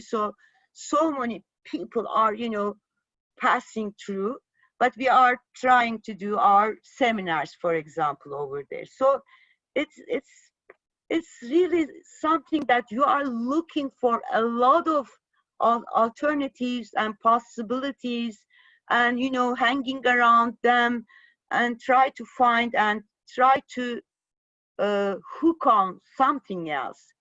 It is a free moment. We can do whatever we want, yet we have many obstacles. Okay, thank you very much. Do we have any other question or comments? We are getting close to having to close, but yeah, if you have any additional comment.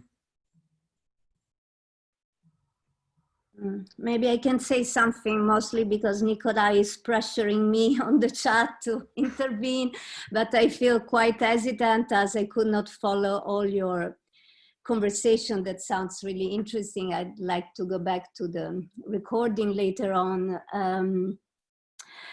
So it's a bit difficult for me to enter, but following up on what Giuseppe was proposing, I put on the chat 2 references to network I'm part of that I find interesting on this idea of building up allyship and gaining strength, and also exchanging our tools and approach, and being inspired by the struggle and the resistance that other people are in every context. I think is very different. That's why I also agree that it's hard to generalize.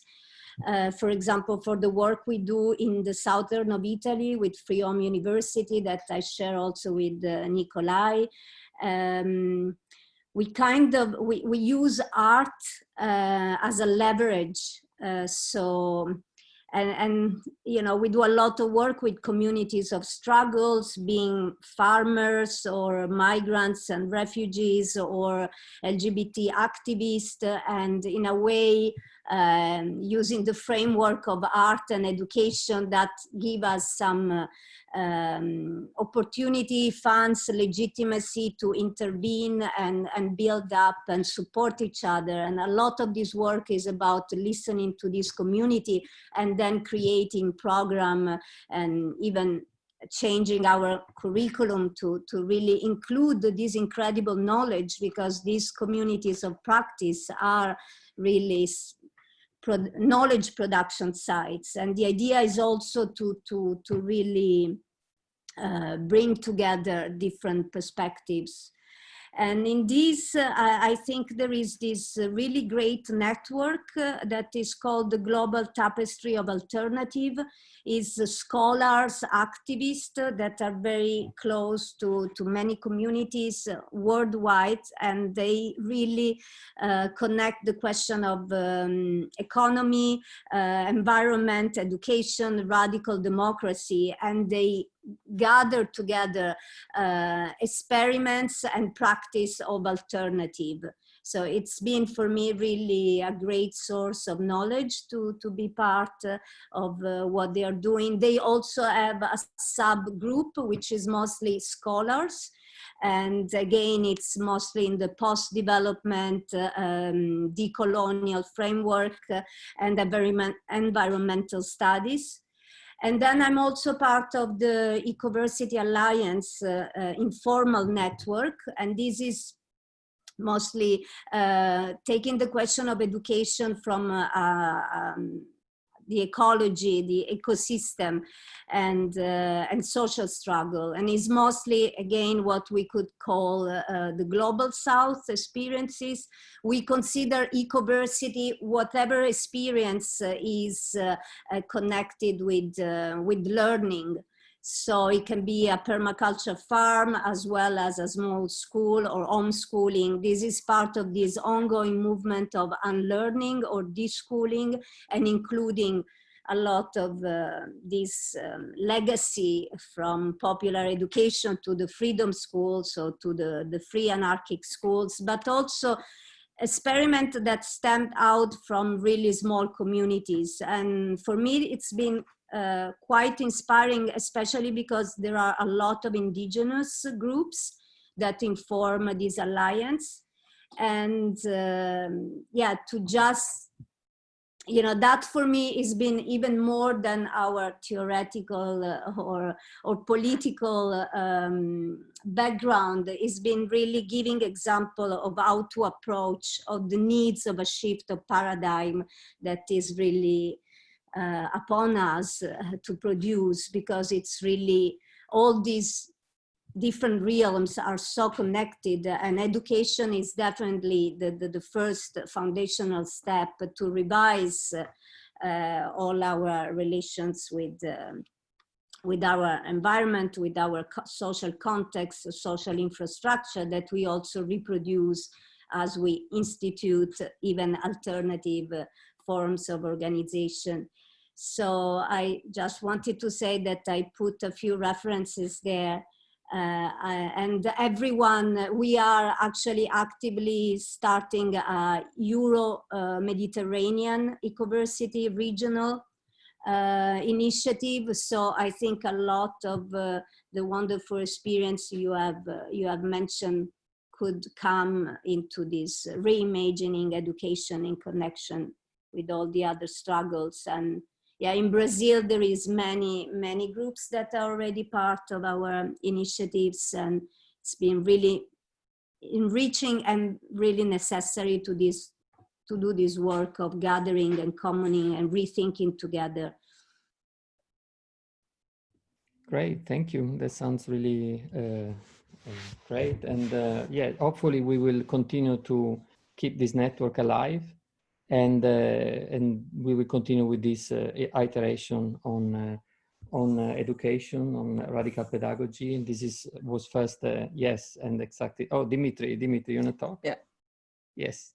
I also want to ask something, but if everybody is tired. No, I didn't want. I actually wanted to say welcome for Thursday, where we focus on art in education and moment of pandemic and self-organized school. Okay, thank you. Zeynep? No, I was like listening to this impressive history from Brazil and Argentina. I have this, like, I came in contact with these groups many times, and I always wondered, like, what kind of a baggage it means carrying out these long traditions of these schools. Because in Turkey, like, we are always in a turmoil, like we don't have time, we never have things that easily get institutionalized and carried on in the future. So I was worried, like, how do you feel about this 30 years of experience and 2 generations, 3 generations of activists continuing this struggle?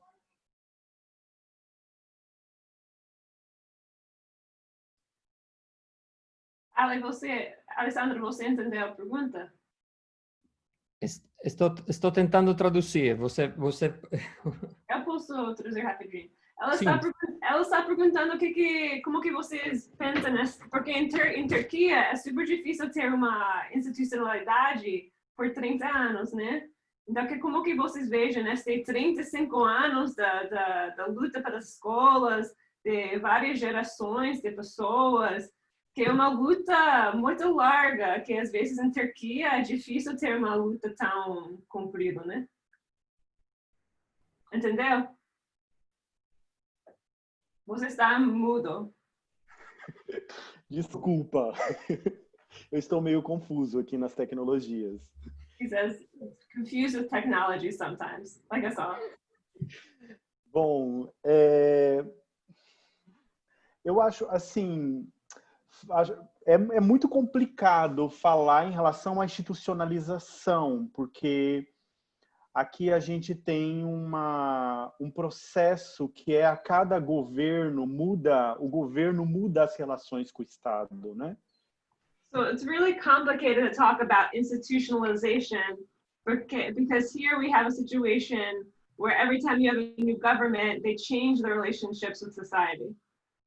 E também, assim, porque nós sempre procuramos fazer conquistamos o direito à educação na escola na luta. Foi, por exemplo, ocupando a prefeitura, a Secretaria de Educação, enquanto não aprova a escola, não sai as crianças, os estudantes de dentro do órgão, né, estatal. And we've only been able to ever get the right to education through struggle. So if we don't have a school, we go occupy the Secretary of Education. If they don't give us a school, the children stay there occupying until they give it to us. E nós, mesmo quando conquistamos a escola, a gente tem que lutar para que ela não feche, tem que lutar para que tenha pagamento de professores, tem que lutar para que tenha merenda. Todo ano é a mesma luta. Tem que manter mobilização constante. And even after we get to school, we have to fight against the closing of the schools. We have to fight for teachers' salaries to make sure they get paid. We have to fight to have the resources to have free school meals in the schools. So it's a constant struggle. Então, o que garante a continuidade é a luta constante. E, inclusive, nós tivemos muitas escolas fechadas, né, em alguns anos. Nossas, inclusive, que foram fechadas pelo Estado. And so the only thing that guarantees our schools is the constant struggle. And we've even had schools that have been shut down by the state, our own schools. Que foi aonde as comunidades foram perdendo forças nessa luta, né? Foram deixando, se desmobilizando, aí perderam a escola. And where our schools get shut down is where communities demobilize, where they lose this practice of struggle, where they stop being organized, and where this happens, the schools get shut down. Então, o que garante essa conquista permanente, uma é a organização da comunidade, a relação que o movimento tem nacional, né, de mobilizar as lutas estaduais com as locais, nacionais. So what guarantees our schools is this organization of the community. It's our relationships that we build between our national struggles and our state and our local struggles. E também tem situações onde o Estado se retira, que não paga mais, a escola não mantém, a própria escola, a própria comunidade se auto-organiza para manter essa escola. And we also have situations where the state pulls out and they stop paying teachers, and it's the community itself that starts taking on the responsibility for maintaining the school. Então, é isso. O que garante é a organização e a mobilização permanente dos trabalhadores e trabalhadoras, que essa escola permaneça, né, nessas comunidades. And this is it. Like, the only thing that guarantees the schools is the constant struggle of working class women and men to defend their communities. E outra questão que eu acho que também é forte, que é um diferencial da nossa luta do MST no Brasil, é que, diferente dos zapatistas, que faz uma luta de ocupar um território e controlar esse território, uma região. So one question that's really important that makes the MST different than other struggles, for example, different than the Zapatistas, who are trying to occupy a territory and have complete control over that territory. Nós estamos espalhados por todo o Brasil, em pequenos territórios, pequenas localidades. We are all over Brazil. We're a national movement, and so we're spread out throughout Brazil, and we control very small little pieces of land throughout Brazil. E para a gente não ser massacrado pelos latifundiários, pela polícia, milícia, é necessário, então, que a gente tenha uma articulação com a sociedade ao entorno das localidades, do assentamento e do acampamento. And the only way we can prevent the massacre of our movement, the massacre of our people by police, by militia, by the military, is to have a relationship with society, to have a relationship with the communities that surround our territories. E isso também traz para a gente uma característica que é de relação com as universidades também ao entorno, os professores comprometidos com a educação popular, que é uma espécie de vanguarda também nesse processo. And so what that means is that we have to have relationships with institutions like the universities, like the teachers that are dedicated to struggle, who are often at the vanguard of this struggle. Então, aonde a gente conquista um curso na universidade é porque tem um grupo de professores que faz a luta interna institucional e usam do seu nome para, inclusive, esse reconhecimento desse curso dentro da universidade. And where we've been able to get, for example, higher education programs, it's always where there's a group of professors within the university that struggle internally within their university, that use their names, that fight for this for us. Então, isso é um amplo movimento de educação popular, não é só nós ali com as nossas escolas, mas é com as universidades, com o sindicato de professores, né, com outros intelectuais da educação.